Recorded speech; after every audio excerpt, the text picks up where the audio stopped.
പാകിസ്ഥാൻ യുവതിയെ വിവാഹം ചെയ്തത് മറച്ചുവെച്ച് CRPF ജവാനെ സർവീസിൽ നിന്ന് പിരിച്ചുവിട്ടത് നിങ്ങൾ അറിഞ്ഞിരുന്നോ? ജമ്മു കാശ്മീരിലെ CRPF 14-ാം ബറ്റാലിയനിലെ ജവാനായ മുനീർ അഹമ്മദിനെതിരെയാണ് നടപടി. ഉദ്യോഗസ്ഥന്റെ പെരുമാറ്റം ദേശീയ സുരക്ഷയ്ക്ക് ഹാനികരമാണ് എന്ന് കണ്ട് CRPF ശനിയാഴ്ചയാണ് നടപടി സ്വീകരിച്ചത്. പാകിസ്ഥാൻ യുവതിയെ വിവാഹം ചെയ്ത കാര്യം മറച്ചുവെച്ചതും വിസ കാലാവധി കഴിഞ്ഞിട്ടും ഇന്ത്യയിൽ അവരെ താമസിപ്പിച്ചതും ആശങ്കയ്ക്കിടയാക്കിയിട്ടുണ്ട് എന്ന് CRPF പ്രസ്താവനയിൽ അറിയിച്ചു. പാകിസ്ഥാനിലെ സിയാൽകോട്ട് സ്വദേശിയായ മിനാൽ ഖാനും മുനീർ അഹമ്മദും കഴിഞ്ഞ വർഷം മെയ്യിലാണ് വിവാഹിതരാകുന്നത്. രണ്ടുപേരും ഓൺലൈൻ വഴിയാണ് പരിചയപ്പെട്ടത്. മിനാലിനെ വിവാഹം കഴിക്കാൻ മുനീർ 2023 CRPFിൽ നിന്ന് അനുമതി തേടിയിരുന്നു. എന്നാൽ വകുപ്പ് ഇക്കാര്യത്തിൽ തീരുമാനമെടുക്കുന്നതിന് മുമ്പ് തന്നെ രണ്ടുപേരും വിവാഹിതരായി. വീഡിയോ കോൺഫറൻസ് വഴിയായിരുന്നു വിവാഹം. തുടർന്ന് മിനാൽ കഴിഞ്ഞ വർഷം ജനുവരിയിൽ ഹ്രസ്വകാല വിസയിൽ ഇന്ത്യയിലെത്തി. ഇക്കഴിഞ്ഞ മാർച്ച് 22-ാം തീയതി വിസ കാലാവധി അവസാനിച്ചതോടെ നീട്ടി നൽകാൻ അപേക്ഷ നൽകി. ദീർഘകാല വിസയ്ക്കായിരുന്നു അപേക്ഷ നൽകിയത്. പക്ഷേ ഇത് അംഗീകരിക്കപ്പെട്ടില്ല. യുവതിയെ പാകിസ്ഥാനിലേക്ക് മടക്കി അയക്കാൻ മുനീർ തയ്യാറായതുമില്ല. ഇതെല്ലാം മുനീറിന് ഉരുക്കായി. ഇതിനിടയിൽ പഹൽഗാം ഭീകരാക്രമണം ഉണ്ടാകുകയും പാകിസ്ഥാൻ സ്വദേശികളെല്ലാം രാജ്യം വിട്ടു പോകണം എന്ന് ഇന്ത്യയുടെ അന്ത്യശാസനം വരികയും ചെയ്തു. തുടർന്ന് മിനാൽ ഖാനെ അട്ടാരി അതിർത്തിയിൽ എത്തിച്ചപ്പോഴാണ് സംഭവം പുറത്തറിയുന്നത്. ഇതിനിടയിൽ മുനീർ അഹമ്മദിന്റെ കുടുംബം ജമ്മുവിലെ കോടതിയെ സമീപിക്കുകയും ഇന്ത്യ വിട്ടു പോകുന്നതിൽ സ്റ്റേ ഉത്തരവ് ലഭിക്കുകയും ചെയ്തു. അതിനാൽ മിനാൽ അട്ടാരിയിൽ നിന്ന് ജമ്മുവിലേക്ക് തന്നെ മടങ്ങുകയാണ് ചെയ്തത്. ഇവിടെ നമുക്കറിയാം, സാനിയ മിർസ അവരൊരു പാകിസ്ഥാനിയെ വിവാഹം ചെയ്ത സമയത്ത് വലിയ രൂപത്തിൽ പ്രതിഷേധങ്ങൾ ഉയർന്നിരുന്നു. എന്നാൽ ഇപ്പോൾ അട്ടാരി വാഗ അതിർത്തി അടച്ചതിന് ശേഷം ഞെട്ടിക്കുന്ന വിവരങ്ങളല്ലേ പുറത്തു വന്നുകൊണ്ടിരിക്കുന്നത്. അനൌദ്യോഗിക കണക്കുകൾ പ്രകാരം പഞ്ചാബിൽ മാത്രം 83,000-ഓളം സ്ത്രീകൾ പാകിസ്ഥാൻ പൗരന്മാരെ വിവാഹം ചെയ്തിരിക്കുന്നു. പഞ്ചാബിൽ മാത്രം. എന്തേ? ഇന്ത്യയിൽ പുരുഷന്മാരില്ലാത്തത് കൊണ്ടാണോ?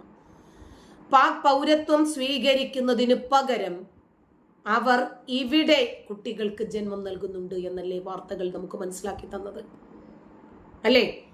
പാകിസ്ഥാൻ സ്ത്രീകൾ പ്രസവിക്കുന്ന കുഞ്ഞുങ്ങൾ ഇന്ത്യൻ കുഞ്ഞുങ്ങളായി മാറുന്നു. ഇങ്ങനെ ഒരു ഡേറ്റ നിലവിൽ സ്ഥിരീകരിക്കാൻ ഒരു പഴുതുമില്ലേ? പക്ഷേ നമ്മുടെ സംവിധാനത്തിലെ വളരെ അപകടകാരിയായ ഒരു ലൂപ്പ് ഹോളാണിത്. പരിപൂർണമായും പാകിസ്ഥാൻ അനുഭാവികളായി ഈ കുട്ടികളെ പാലും തേനും കൊടുത്തു വളർത്തുന്നത് നമ്മുടെ ഈ രാജ്യമല്ലേ? രാജ്യത്തിന്റെ ഈ നിയമത്തിന്റെ പഴുതുകളല്ലേ? അതും നമ്മുടെ സ്വന്തം ചെലവിലല്ലേ ഈ തീവ്രവാദം ഇവിടെ വളരുന്നത്, അല്ലേ?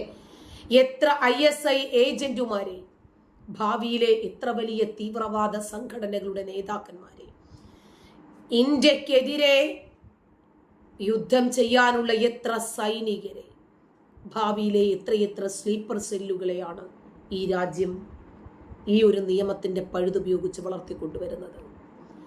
യഥാർത്ഥ ഇന്ത്യക്കാരന് ഇതൊന്നും സഹിക്കാൻ കഴിയില്ല.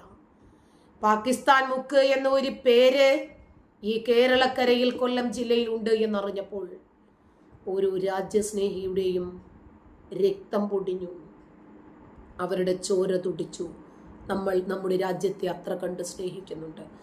അതുകൊണ്ട് നമ്മുടെ രാജ്യത്തെ തകർക്കാൻ ശ്രമിക്കുന്ന ശത്രു രാജ്യത്തിന്റെ പേര് നമ്മുടെ രാജ്യത്തിന് വേണ്ട. ഗോവിന്ദനല്ല തീരുമാനിക്കുന്നത് പേര് മാറ്റണോ മാറ്റണ്ടേ എന്ന്. നികുതി കൊടുക്കുന്ന നമ്മളാ. അവരെ വിജയിപ്പിച്ച അധികാര സ്ഥാനത്തിലെത്തിയ നമ്മളാ തീരുമാനിക്കുന്നത്. ഇന്ത്യയിൽ 30 കോടി മുസ്ലിങ്ങൾ ഉണ്ടായിരുന്നിട്ടും പാകിസ്ഥാൻ മുസ്ലിങ്ങൾക്ക് പെൺമക്കളെ വിവാഹം ചെയ്തു കൊടുക്കുന്ന പഞ്ചാബി, കാശ്മീരി മുസ്ലിം കുടുംബങ്ങളുടെ ദേശസ്നേഹത്തെക്കുറിച്ച് ഒന്ന് ചിന്തിച്ചു നോക്ക്, മനസ്സിലാകും പറയുന്നതിൽ വസ്തുതകളുണ്ടോന്ന്. ഈ സ്ത്രീകൾ പാകിസ്ഥാനികളെ വിവാഹം കഴിക്കാൻ ആഗ്രഹിക്കുന്നു. പക്ഷേ അവർ അവരുടെ ഇന്ത്യൻ പൗരത്വം ഉപേക്ഷിക്കാൻ തയ്യാറല്ല. പാകിസ്ഥാൻ സ്ത്രീകളെ വേണം അവർക്ക്. ആ പാകിസ്ഥാൻ സ്ത്രീകളെ ഇന്ത്യയിൽ കൊണ്ടുവരികയും വേണം. പാകിസ്ഥാനി പതാക കത്തിച്ചാൽ പൊള്ളുന്ന, രാജ്യത്തില് എവിടെയെങ്കിലും പാകിസ്ഥാൻ പേരുകൾ ഉണ്ടെങ്കിൽ ആ സ്ഥലത്തിന്റെ പേര് മാറ്റണമെന്ന് പറയുമ്പോൾ പൊള്ളുന്ന, ഇന്ത്യയിൽ കുട്ടികൾക്ക് ജന്മം നൽകുകയും അവരെ രേഖപ്രകാരം ഇന്ത്യൻ പൗരന്മാരാക്കി വളർത്തുകയും വേണമെന്ന് ശഠിക്കുന്ന, അങ്ങനെ അവർക്ക് ഭാവിയിൽ ഇന്ത്യയിലിരുന്ന് ഇന്ത്യക്കെതിരെ യുദ്ധം ചെയ്യാൻ പാകിസ്ഥാനി ചാരന്മാരാകാൻ, കാശ്മീരിലെ പഹൽഗാമിൽ ആവർത്തിച്ചതുപോലെ കേരളത്തില് കോഴിക്കോട് മാറാട് ആവർത്തിച്ചതുപോലെ ഇനിയും ആവർത്തിക്കാൻ ഒരു ഇടം നൽകുന്നതിന് വേണ്ടി പ്രവർത്തിക്കുന്ന ആളുകൾ നിങ്ങൾക്ക് ധീരന്മാരാണല്ലേ. നമ്മൾ ചിന്തിക്കുന്നതിനേക്കാൾ ഏറെ, നമ്മൾ മനസ്സിലാക്കുന്നതിനേക്കാൾ ഏറെ ഗൗരവമേറിയ ഒരു വസ്തുതയാണിത്. എന്തുകൊണ്ടാണ് കാശ്മീരികളിൽ നല്ലൊരു വിഭാഗവും പാകിസ്ഥാന്റെ കൂടെ നിൽക്കുന്നത്? അവരെന്തുകൊണ്ടാണ് മുസ്ലിം മുസ്ലിം മുസ്ലിം എന്ന ഒരൊറ്റ ചിന്തയിൽ മാത്രം വർഗബോധം, തീവ്രവാദം ചിന്തിച്ചിട്ടുണ്ടോ? ഒറ്റ ഉത്തരമേ ഉള്ളൂ, അവർ ഇന്ത്യക്കാരാണ്. പൗരത്വം കൊണ്ട് മാത്രം, പൗരത്വം കൊണ്ട് മാത്രം അവരുടെ ശരീരത്തിലൂടെ ഓടുന്ന രക്തം മുസ്ലിമിൻ്റെതാണ്. അത് പാകിസ്ഥാനി മുസ്ലിം, ഖത്തറി മുസ്ലിം, സൗദി അറേബ്യ മുസ്ലിം എന്നൊന്നുമില്ല, മുസ്ലിമിന്റെ ചോരയാണ്. തലമുറകളോളമായി ഈ പ്രോസസ്സ് നമ്മുടെ രാജ്യത്ത് ആവർത്തിക്കുന്നു. നമ്മൾ ചിന്തിക്കുന്നത് പോലെ നാഷണൽ പോപ്പുലേഷൻ രജിസ്റ്ററിൽ ബംഗ്ലാദേശികളെ പുറത്താക്കാൻ വേണ്ടിയല്ല കേന്ദ്ര സർക്കാർ തയ്യാറാക്കുന്നത്. എന്തിനു വേണ്ടിയാണ്? ഇന്ദ്രപ്രസ്ഥത്തിലുള്ള യഥാർത്ഥ ലക്ഷ്യം ഇത് രേഖാമൂലം എതിർക്കണം. അതിനാണ് CAA, NRC എന്നിവയെ കോൺഗ്രസ് നഖശിഖാന്തം എതിർക്കുന്നതും BJP അത് കൊണ്ടുവരണമെന്ന് പറയുന്നത്. കാരണം ഇതിന് നിയമമാണ് വേണ്ടത്. ലോകത്ത് ഒരു രാജ്യത്തിനും ഇല്ലാത്ത ഒരു ഗതികേട് ഇന്ത്യക്കുണ്ട്. ഇന്ത്യയെ പിന്തുണയ്ക്കുന്ന ഒരു വ്യക്തി പോലും പാകിസ്ഥാനിലില്ല. പക്ഷേ പാകിസ്ഥാനെ പിന്തുണയ്ക്കുന്ന കോടാനുകോടി ജനങ്ങൾ ഈ ഇന്ത്യ മഹാരാജ്യത്തുണ്ട്.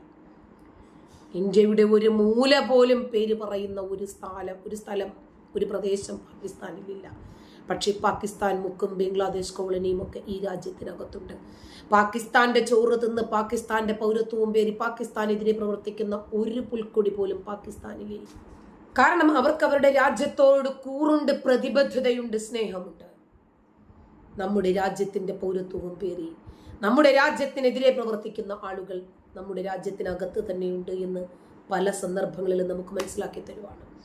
പഹൽഗാമിലെ അവർക്കുണ്ണാനും ഉടുക്കാനും കിടന്നുറങ്ങാനും സാറ്റലൈറ്റ് ഉപയോഗിച്ചിട്ട് ഇന്റർനെറ്റ് സൗകര്യങ്ങൾ വരെ മെച്ചപ്പെടുത്തി കൊടുക്കാനും ഭീകരാക്രമണങ്ങൾക്ക് ആയുധങ്ങൾ കൊണ്ടു കൊടുക്കാനും ഇവർ മുസ്ലിമാണോ, ഇവർ ഹിന്ദുവാണോ, ഇവർ ക്രിസ്ത്യാനിയാണോ എന്ന ആളൊന്നിന് 4000 രൂപ വാങ്ങി ചൂണ്ടിക്കാണിച്ചു കൊടുക്കാനും കാശ്മീരിനകത്ത് നിന്ന് തന്നെയുള്ള ഇന്ത്യക്കാരുണ്ടായിരുന്നു. ഇത് തന്നെയാണ് മാറാടും സംഭവിച്ചത്. പാകിസ്ഥാന്റെ സ്വാധീനമായിരുന്നു മാറാടും ഉണ്ടായിരുന്നത്. ഇങ്ങനെ നമ്മുടെ രാജ്യവും പാകിസ്ഥാനും തമ്മിൽ ഒരുപാട് വ്യത്യാസങ്ങളുണ്ട്. അത് അജ ഗജ അന്തരമാണ്. കാരണം അവർക്കൊരിക്കലും നമ്മളെ സ്നേഹിക്കാൻ കഴിയില്ല. നമ്മളാണെങ്കിലോ അവരെ സ്നേഹിക്കുകയും ചെയ്യുന്നു, അവരെ സഹായിക്കുകയും ചെയ്യുന്നു, സഹകരിക്കുകയും ചെയ്യുന്നു, വിശ്വസിക്കുകയും ചെയ്യുന്നു, ഒറ്റുകൊടുക്കുകയും ചെയ്യുന്നു. നന്ദി.